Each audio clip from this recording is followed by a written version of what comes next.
राम नारायण राम, राम नारायण राम, राम नारायण राम। गुलाब का फूल मधुर गंध युक्त होता है, पर कांटों से घिरा रहता है, जो स्पर्श करने पर बेध देते हैं। यही सावधानी की आवश्यकता होती है। एक प्रकार का फल भी इसी तरह कांटों से घिरा होता है। सावधानी से ही उसके स्वाद को पाया जा सकता है।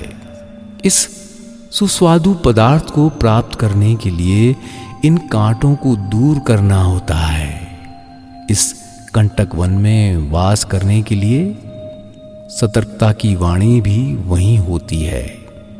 दोनों एक दूसरे से इस प्रकार आबद्ध हैं कि जहां कांटा है वहीं स्वाद भी है, और कांटा चुभ जाने पर उसे निकालने के लिए भी कांटे की ही सहायता लेनी होती है।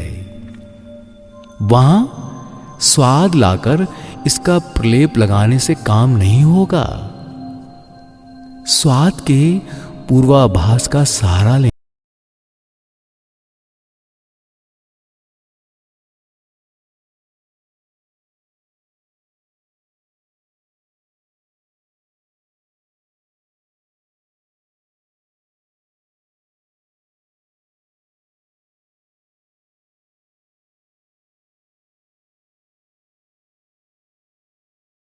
अतः जो कुछ हो रहा है वो होने के लिए ही हो रहा है।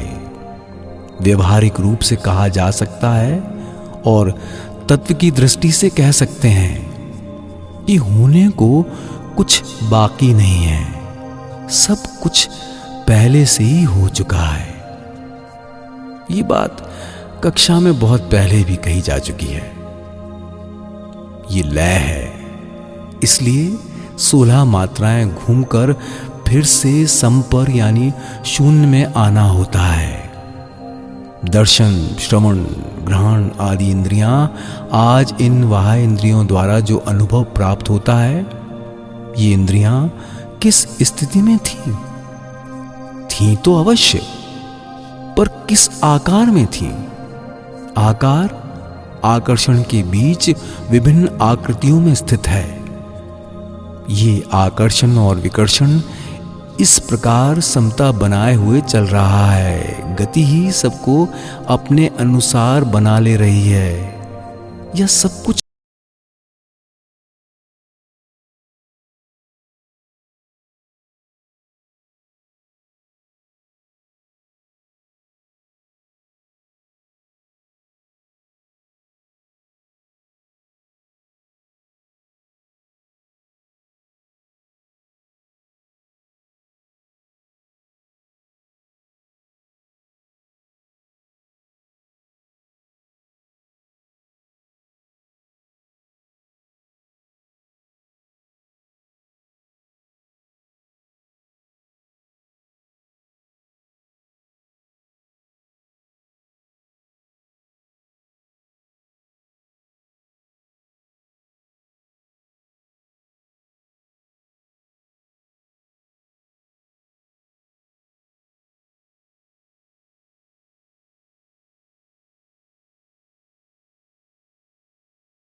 बातचीत की भाषा में तो यही कहा जा रहा है। जब मन, प्राण और आत्मा उसी से अभिहित हैं, उसी से ध्यान, धारणा इत्यादि सभी हैं। मनोनिवेश, मन का संयम सब वही है। जब योग हमें समझ आ गया है, मन जब वस्तु में निर्दिष्ट है, व्यवहारिक व्यावधान से कहने सुनने में जब मन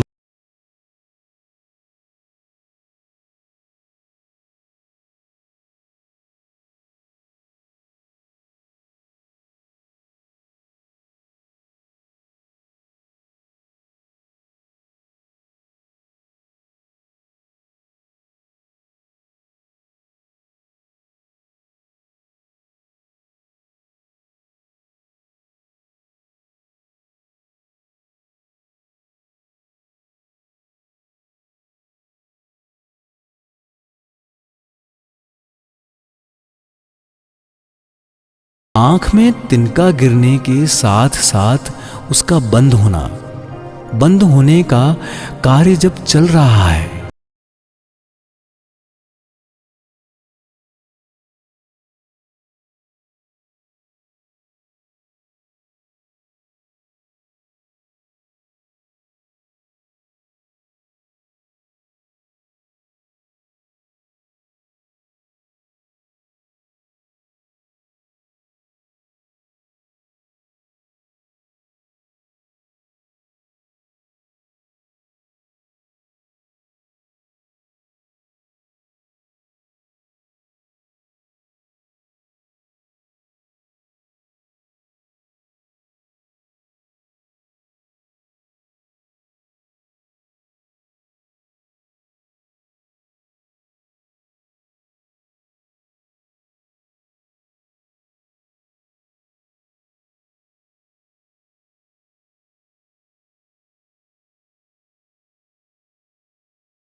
विक्षिप्त चित्त को रोकने में लग गए।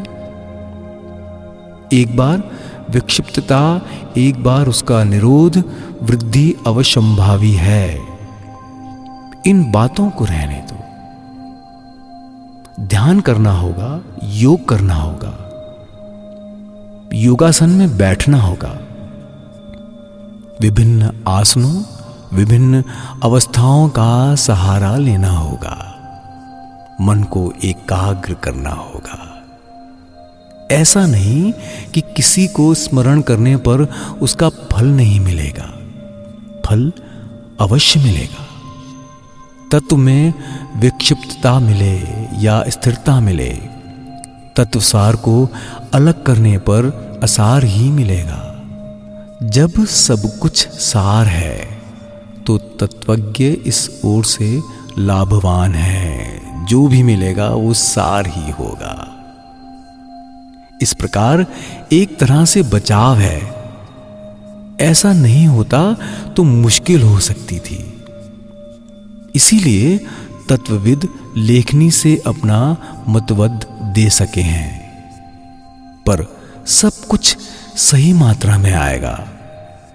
तत्व ऐसी वस्तु है, वस्तु से भरपूर होकर सही मात्रा में ही प्राप्त होगा। बोलते हुए एक अन्य दिशा में जाना होगा। इस समय चक्र कहां है? साधारण तौर पर या साधारण रूप से सोचने पर इस वस्तु या चक्र के बारे में कहा गया है। व्यवहारिक रूप से एक विषय वस्तु के बारे में चर्चा करने पर उसके तत्व में मनोनिवेश करने पर जो होता है वो भी कहा जा चुका है। जैसे काया में अस्वस्थता, सभी देह प्रभावित हैं, जिस प्रकार बीमारी के बारे में समझकर औषधि का प्रयोग किया जाता है, वो भी मुंह से ही किया जाता है। जैसे बीमारी को समझकर दवा दी जाती है, उसी तरह तत्व में भी सब कुछ मिला हुआ है। अब जरा व्यवहारिक संसार में जो कुछ व्यवहारिक है उस पर चर्चा करें। इस भाषण में रोग क्या है, दवा क्या है, इसके बारे में व्यवहारिक रूप से ही कहा जाएगा। अनुभूति के बारे में चर्चा होगी।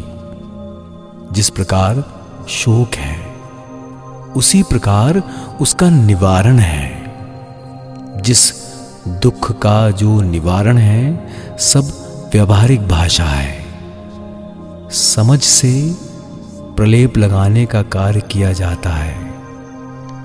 तत्व की दृष्टि से देखें तो किसी में कुछ नहीं है।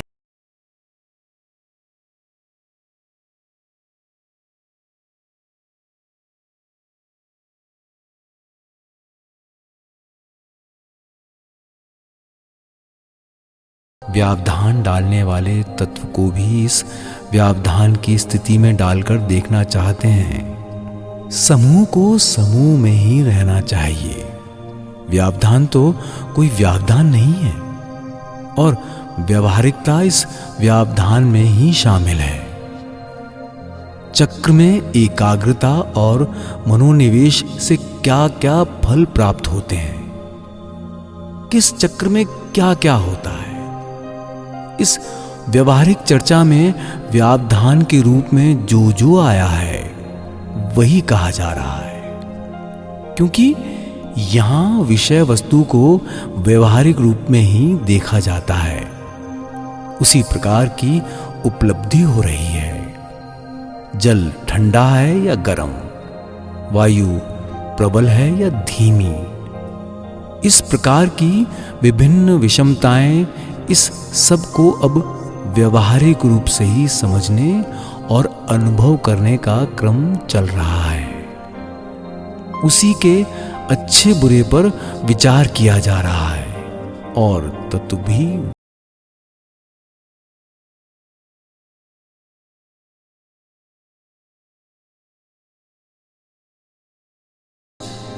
ऐसी ही चर्चा की जाएगी। उनके लिए सप्त चक्र भी इसी वर्ग में हैं। इस वर्ग में ये रूप के अंदर रूप देखते हैं एवं उससे जो ग्रहण करते हैं उसके आधार पर अलग अलग राय जाहिर करते हैं, भाषण देते हैं। उनका मंतव्य व्यवहारिक जीवन पर ही निर्भर होता है।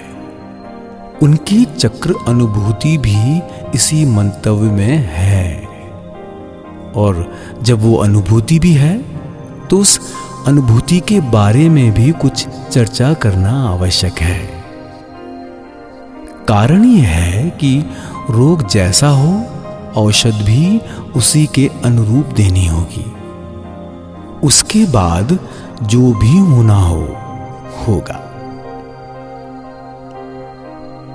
व्यवहारिक रूप से मूलाधार से सहस्त्रार्थ तक चक्रों का जो नामकरण हुआ है, उनमें जिसका नाम आज्ञा चक्र है, जो द्विदल माना जाता है, उसके बारे में कुछ जानना आवश्यक है।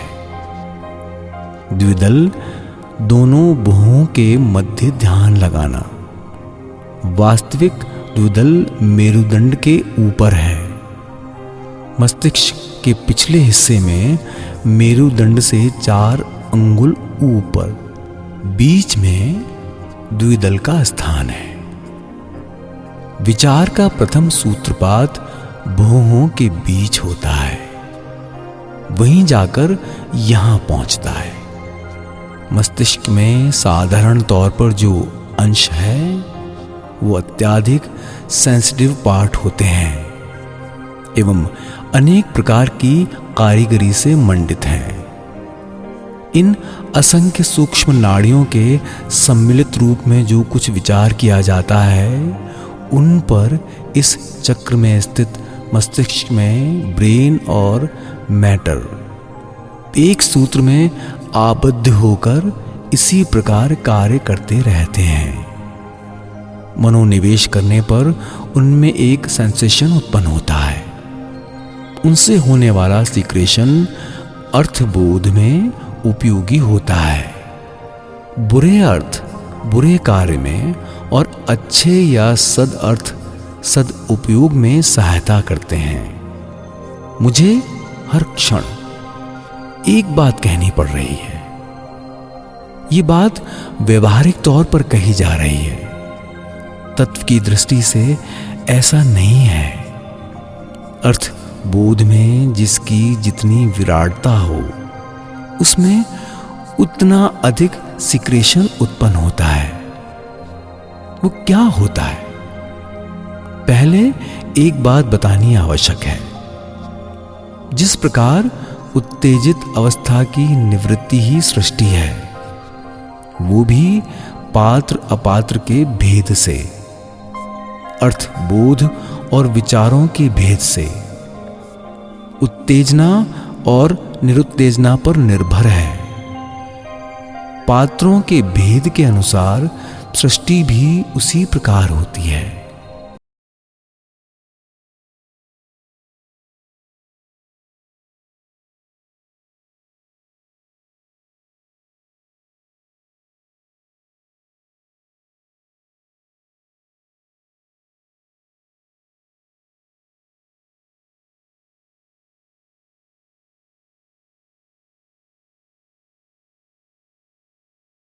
विराट को तेजोमय बनाकर बाह्य दृष्टि से जो सूर्य चंद्र हैं, उनके एक रूप को लेकर उसके अंदर उन्हें ही प्रतीक बनाकर द्विदल में विचार किया जाए।